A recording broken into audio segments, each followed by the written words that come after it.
Welcome to the Pipeline Podcast. My mic has been muted for the last 2 seconds, but it's okay.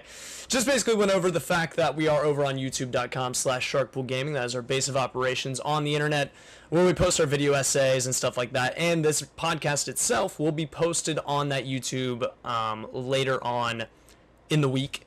Later on in the day, honestly, I'll try to be pretty consistent with that, as the same day that we go live over on twitch.tv/sharkpoolgaming, I'll try to upload that the exact same day. So if you don't catch us live, you can always catch us on YouTube and watch over there. Go ahead, subscribe, let us know what's going on. Comment along with the show too. So I won't be, live reacting or live commenting back to the comments, but just letting me know that you are there is super helpful for me as well. And give us a follow too, why not? So without further ado, ladies and gentlemen, let's get the show on the road. A little technical difficulties, but it's okay. We'll take care of those as we move along. We've got a bunch of show topics to talk about today. First, I wanted to start off with basically what I've been playing recently, and that is, I think, what a lot of people have been playing recently, which is Monster Hunter World. I know that, Monster Hunter World is like a phenomenon right now, and that is so surprising to say, just because as a Monster Hunter fan, I've been with it since 3 Ultimate on the 3DS. That was my introduction to the series, and I played 4 Ultimate, I played Generations, and I really liked it, but there was always something missing. And that is what this game does, is it is finally showing the world what it really is all about. And, it's just crazy that the improvements that they've made, man, just like the jump to the console space is the best move they could have did. I really don't know what they did behind the scenes with the development of this game, but compared to the experience on the 3DS, you had to put up with a lot of jank. And with a great game, it's fine to put up with the jank, but it's also like, it's just really frustrating because in 3 Ultimate, you didn't have wish lists where you could put your equipment on a wish list and it would notify you whenever you got that equipment or the materials needed for the equipment. You just guessed at it and you had to make your own. I remember I wrote down on a piece of paper the things I needed for the Legiacris set back in Monster Hunter 3. I had like pieces of paper of like equipment and spreadsheets of like where I got it, how I got it, and how many I have. So the fact that they've just implemented a ton of stuff, like the bounty system, the flow of combat. Honestly, the flow of combat feels better than it's ever felt. And that's not just because you have a controller, which is, it's a huge deal that you have a controller instead of a 3DS. But the fact that you have a controller and just the way that the animations in combat operate, it's really a lot better. It's way better than it used to be. And man, it's the first game in a long time that's really grabbed me like this. And it's really nice that it's Monster Hunter, because Monster Hunter, I've gone back since 2013, I think, is when I started playing 3 Ultimate. And, I remember at the beginning of 2014, that was when I really dove into it. And when I dove into it, it was at the very beginning of 2014 when we had snowpocalypse in North Georgia, and I just stayed inside and played Monster Hunter 3, and that was my first game of the year that I remembered really diving into, and it's almost the exact same feeling, like, diving back into Monster Hunter and getting back into it, man. It was awesome. So, but then also moving along, I am going back through Hyper Light Drifter. That is the next video that we're going to be posting over on youtube.com/sharkpoolgaming. So if you haven't already, go ahead, hop over there, subscribe, all that good stuff. The next video will be posted on Sunday, February 11th. It's going to be our most serious video we've ever made, so look forward to that. It's going to be a good one. But yeah, Hyper Light Drifter, man, that's just a really special game, man. That is just really a special game in every sense of the word. It is just, man, like the fact that somebody made that, the fact that like people have the ability to make that kind of game, it's really like a product of the time that we live in right now, and how it's never been a better time to be a video game player, video game fan. So I truly believe that. So with that out of the way, I think that that's about all I'm playing right now. That's a Monster Hunter, hopping back into a couple other things. Rocket League, of course. I never stop playing that. I'll probably stream that eventually. But But other than that, that's about all that I've been playing. But let's move right along. We're going to try to keep this podcast going for maybe try to go to an hour. But, you know, if it runs short, we'll just cut it short right there. That's fine. But let us know in the comments what you guys want us to talk about. Because, I mean, I'm just grabbing things that I think that I would like to talk about. I'd like to talk about what you guys do.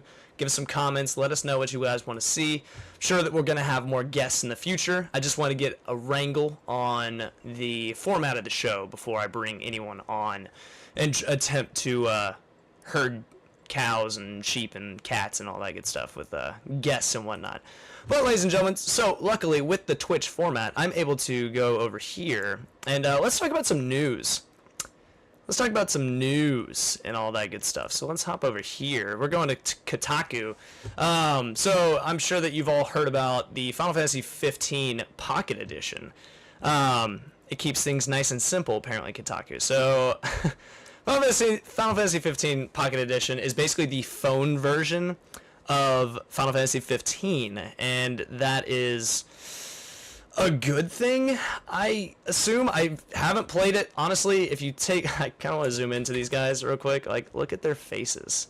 It kind of looks like Tim Burton made these characters. Like, Gladiolus looks like an upside down triangle, but that's okay, whatever. We still love them. Beautiful boys out here looking like Nightmare Before Elm Street. So, you know, this is a nice little write-up on Pocket Edition and how, you know, it is keeping things simple. Which, oh shit, Arden looks awesome.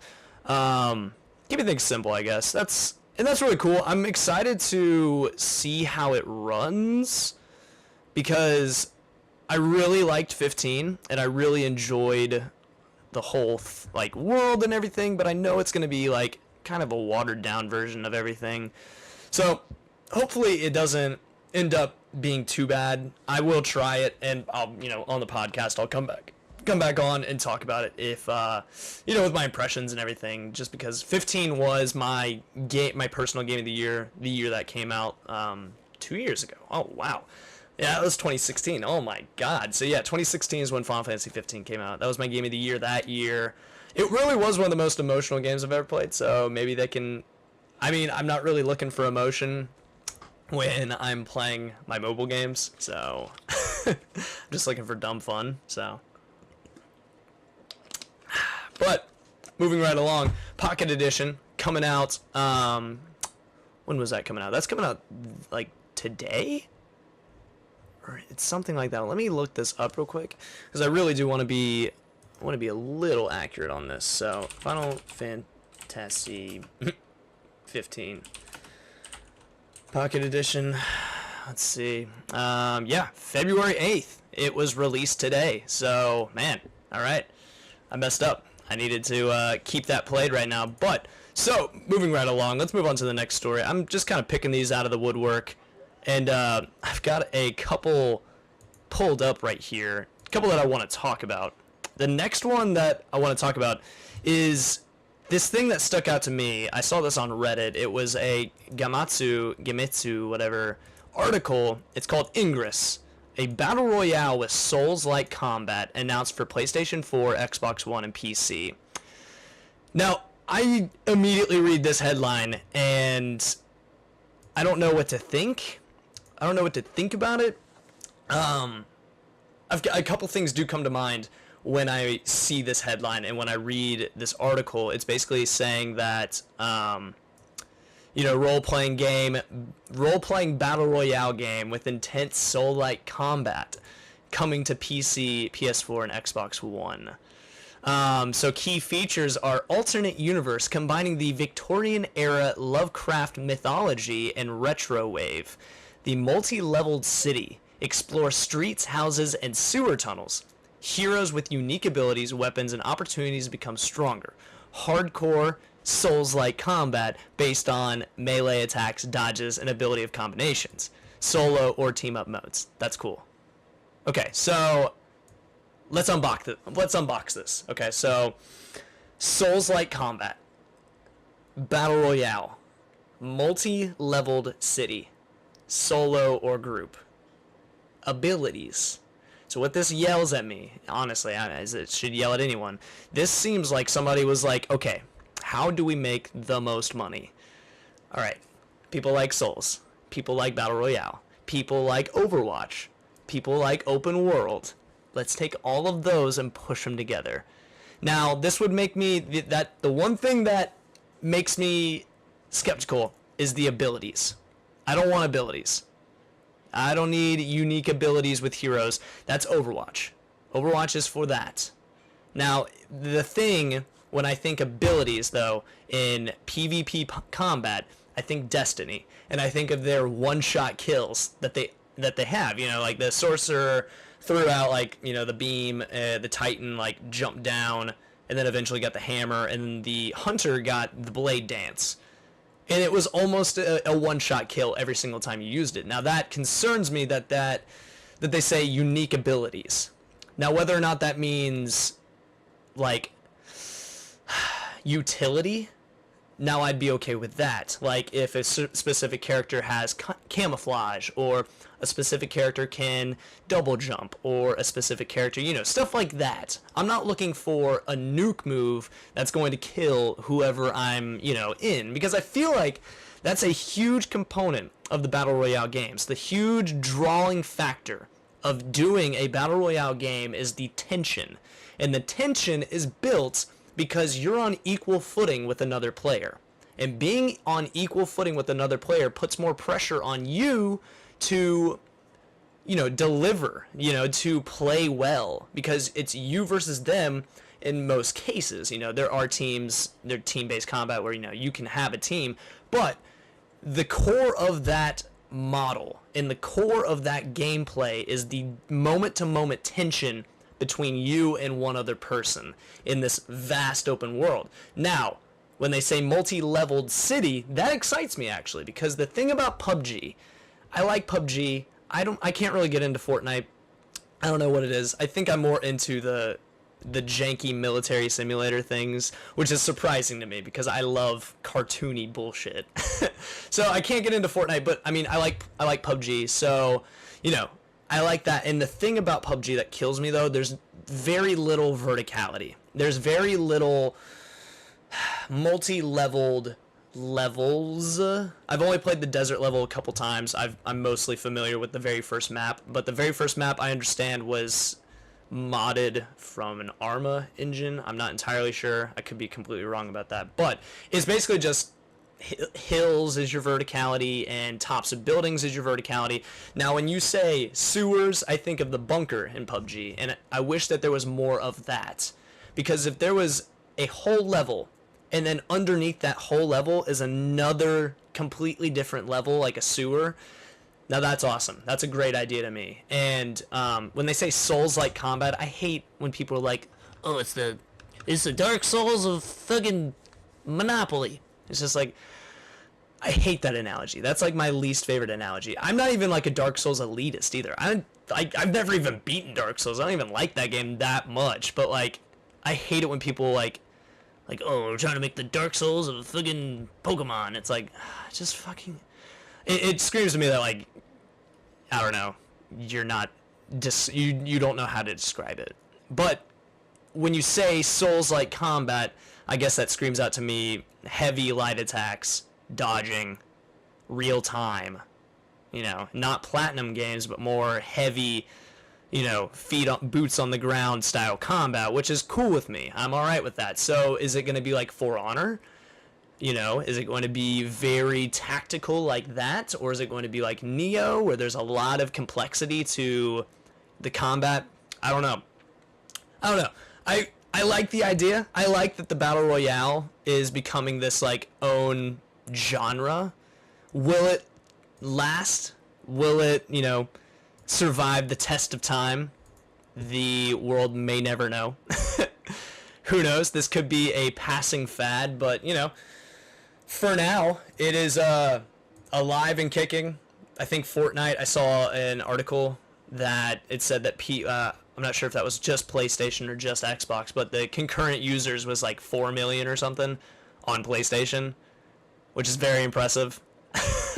4 million concurrent players on consoles, like, damn, son.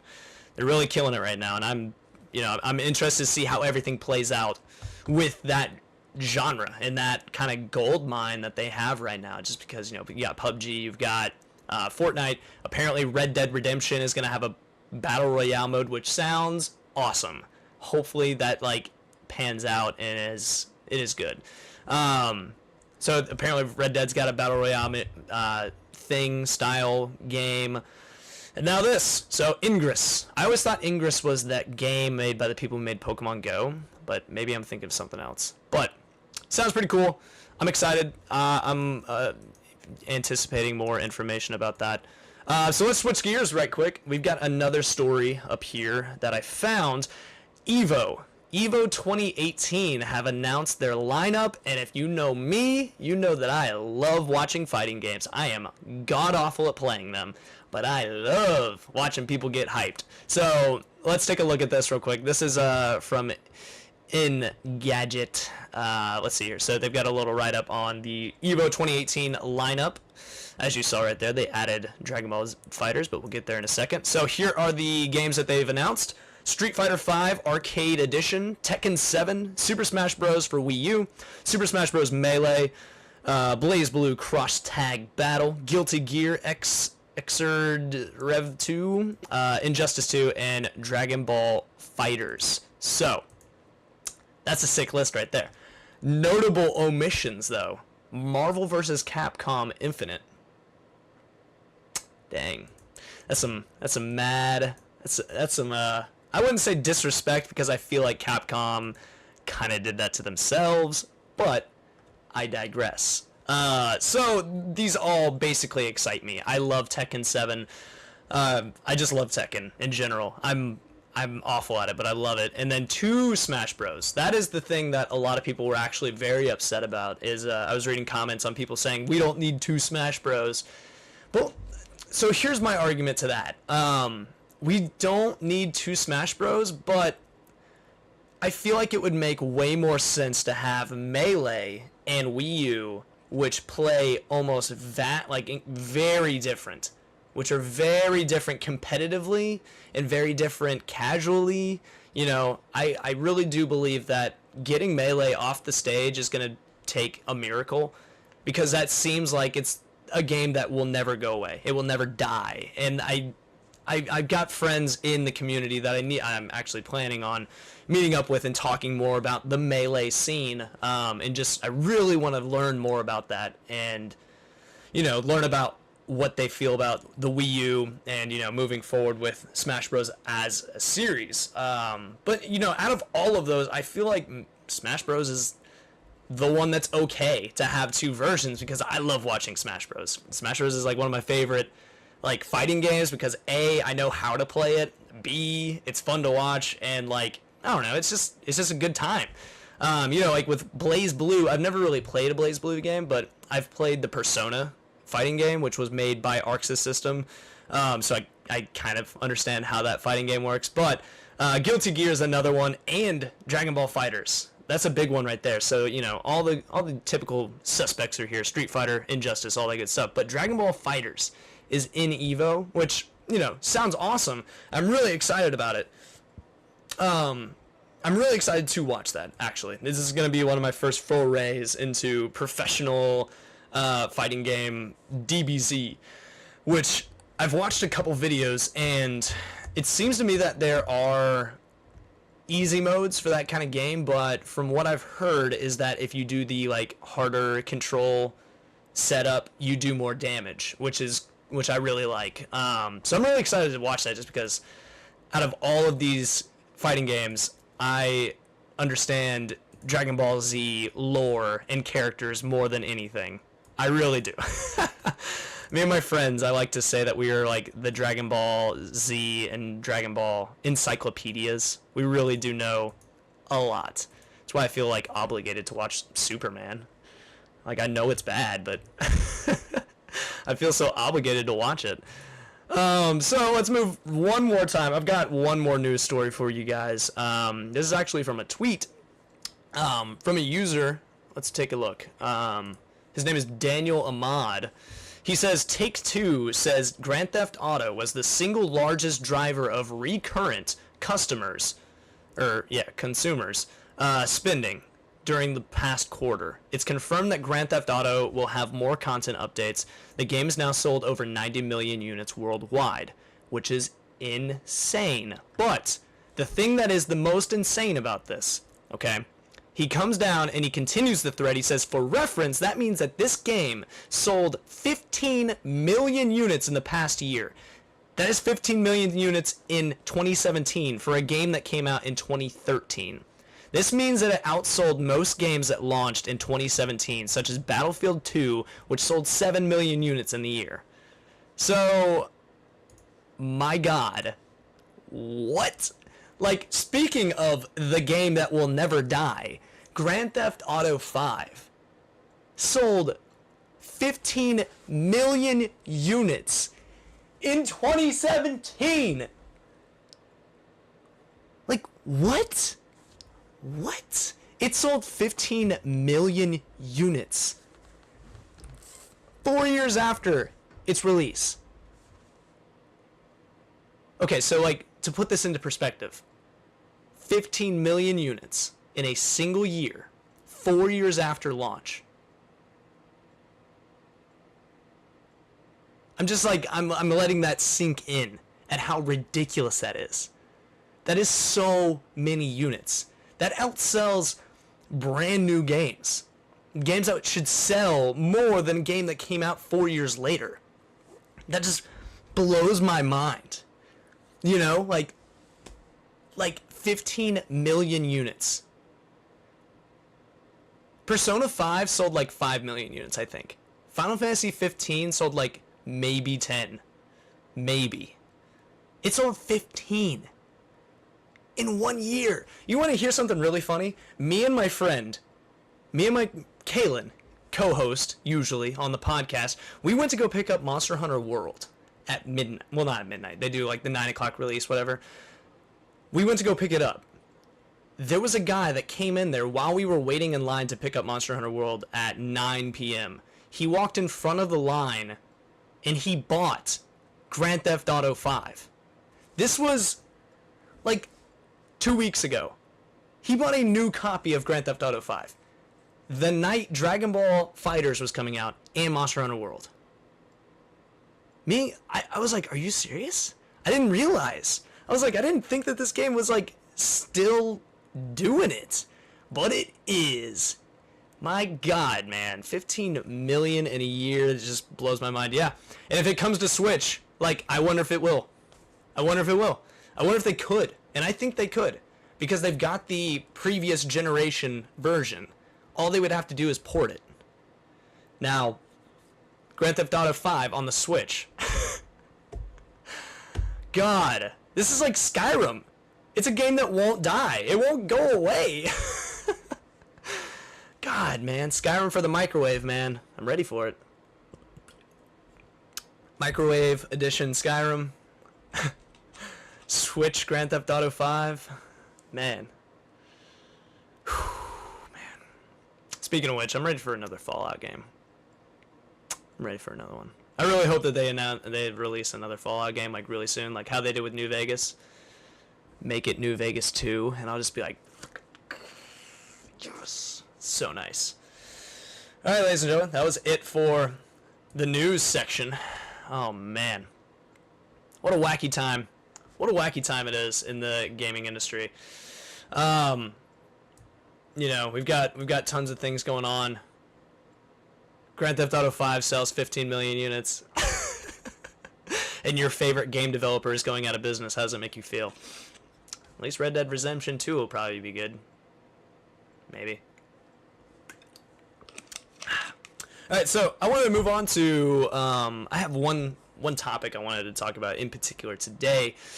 And that is just basically video game media and video game culture within like the media space, just because it's kind of a turbulent time in video game culture, you could say, and news anyways. So video game media, when you think about video game media, it's going to be IGN, GameSpot, you know, Kotaku, Polygon, stuff like that. People who cover video games professionally, write about them, video game journalists, whatever you want to call them. I call them media people, because I feel like that's a more fitting term than journalist. And that's not a shot at people within the industry. That is just what I have come to learn the definition is. Because I was a journalism major for about 2 years in my first 2 years in college, when I was at junior college, and I learned more about broadcast journalism and learned about, the process of doing things and what the definition of a journalist was. And that was the biggest conversation, that what we would have is, who is qualified to be a journalist? Because nowadays, the internet gives you a platform. Social media gives anybody a platform. And YouTube gives anyone a platform. I have a platform. This is my platform. I'm speaking. It's giving me a voice. Now, does that make me qualified? Does that make me more trustworthy that I have the ability to project my voice out into the internet?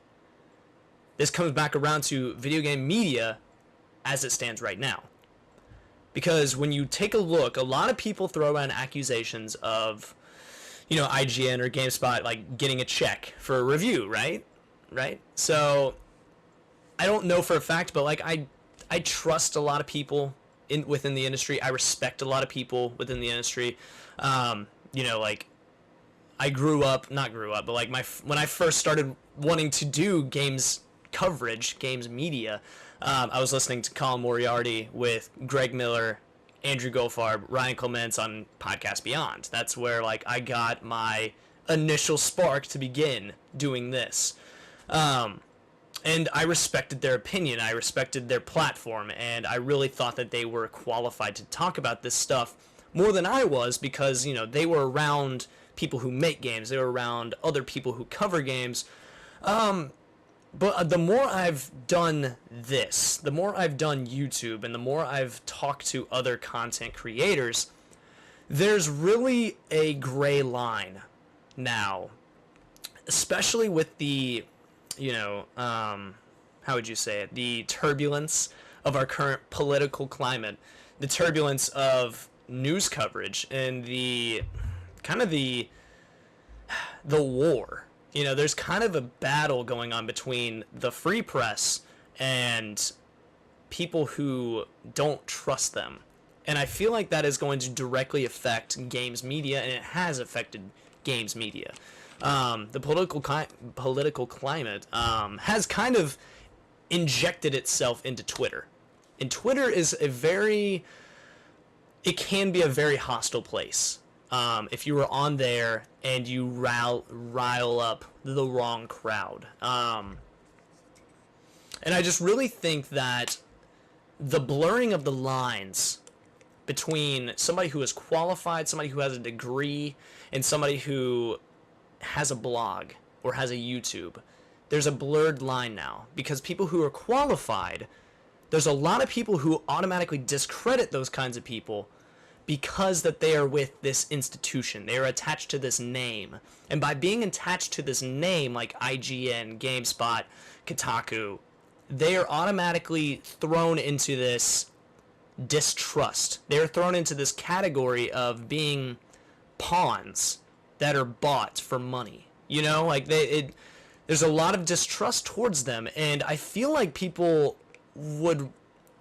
they trust somebody who has no credentials and no sources to back them up on YouTube rather than trusting somebody who is in the industry. And I totally understand that. I totally get that because, because there, like I said, there's this underlying distrust that's within within our culture right now. And it's a conversation I wanted to bring up because I don't know the answer, and I mean, it's something that we can talk about. This is why this is on the podcast. I don't want to make a video about this. I don't really know if I could make a great point either way. I would be incredibly objective. But as I do this, we've talked about it before on previous podcasts, long time ago. Can you talk about a game without playing it? And that's a that goes in the same basket as this, you know? Can you have a voice, a respected voice, without ever leaving your house? You know? The main thing that prompted this question is while I was in school for my 2 years at broadcast journalism before I switched over to just video production, I questioned my teacher because my professor, we were debating on what the definition of a journalist was. And I argued, I was like, you know, he's an old guy. He was a journalist when he was younger and everything, so he's back teaching us. And I was like, listen, man, like, the changing of the media is so fast, and it is so rapidly, you know, evolving into shorter tweets, shorter news stories, you know, quicker, faster, stronger Kanye West. You know what I'm saying? I was like, you know, anyone can be a journalist. The thought that you have to have a degree on your wall to be taken seriously, I think, is bogus. And I think that you can be taken seriously. It's just a matter of respecting your art, you know, respecting the craft in which you occupy the space. So when I make videos that I like to be informed, and I like to be 100% sure of my opinion. So when I'm 100% sure of my opinion, that's when I make a video. And I try to have sources, I try to have multiple kind of like context clues. A lot of my videos do come from context clues. I try to read into things. I try to have a reason for the statement I'm saying. And I feel like that is an excusable thing. So when I make a claim, I'm not just making a claim like, oh, IGN gets paid for their reviews. I'm making a claim that's about a game that has a context clue that you could take it in that light. And it's more of an observation, and it's more of a point of view that I'm trying to bring across. Because, you know, you can be an amateur media coverer guy thing. Whatever. I've got a degree. It's cool. So you can be an amateur media guy, but it's like, you know, you got to respect the craft in which you are in. There's a lot of times that people will just, you know, especially comment sections and like the tweets. Oh man, it is awful. Because a lot of times nowadays, opinions are taken as facts. And that is the one thing that you can't do. You can't take opinions as facts, and you can't just like assume that your opinion is a fact either. You know, you just have to really be open to things. And I do believe that a lot of like professionals and a lot of people who do respect their craft on YouTube do, you know, they're open to opinions. They're open to interpretation. And that's what this is all about. It's creating the conversation. Now, you know, the video game industry as a whole is, we're not the movie industry. We're not the book industry. We're not the music industry. We do things differently. And that's okay, because we're evolving. We're moving forward. And whether or not that's going to be a good thing or a bad thing remains to be seen, because we're still in that in-between stage. We're a Charmeleon trying to turn into a Charizard, but we're just right there at like level 29, level 30. You know what I'm saying? Like, we're just right there in the middle. You know, we're seeing things form. We're seeing things take shape, but we don't have a clear picture yet. And I feel like the video game industry, as we move forward, is going to find the clearer picture of, you know, the defined lines of this person is professional, this person is an amateur, but a conversation can be had between the two. And they both bring unique perspectives to the table, which overall brings the video game industry up. And I feel like I've said this before in a video, rising tides raise all ships. So, you know, in order for the professionals to raise the bar, we have YouTubers and Twitch streamers who are raising the bar themselves, doing it on their own. And I think that's a really cool idea, and that's, you know, crowdsourcing, crowdfunding, all that good stuff. Really makes a lot of things like this possible. And that's a really cool thing to think about, because, you know, we are at that crossroads, and we're at that in-between stage of the video game industry, because we're not a young industry anymore. We've got 20, 30 years on us. We really are an older industry. We're really getting into it. VR's coming out a lot. I still haven't tried VR. I really want to try it, but it's like, we're aging and we're getting better. I've got a video coming out, not this week but next week. It's going to talk about talk about the industry, and it's going to talk about things that I believe are necessary to move us forward. And I think that the conversation between professional and amateur is a huge conversation that we need to have, and understand how that dynamic works. You know what I'm saying? So, I don't know. I'd like to hear what you guys think about the subject.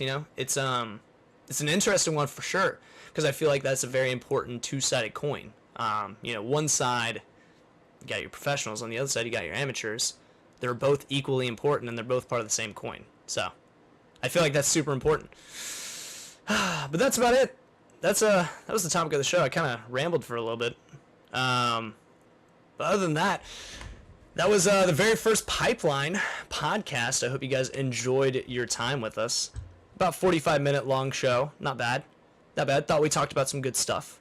Let me know in the comments what you guys want me to talk about in a future episode.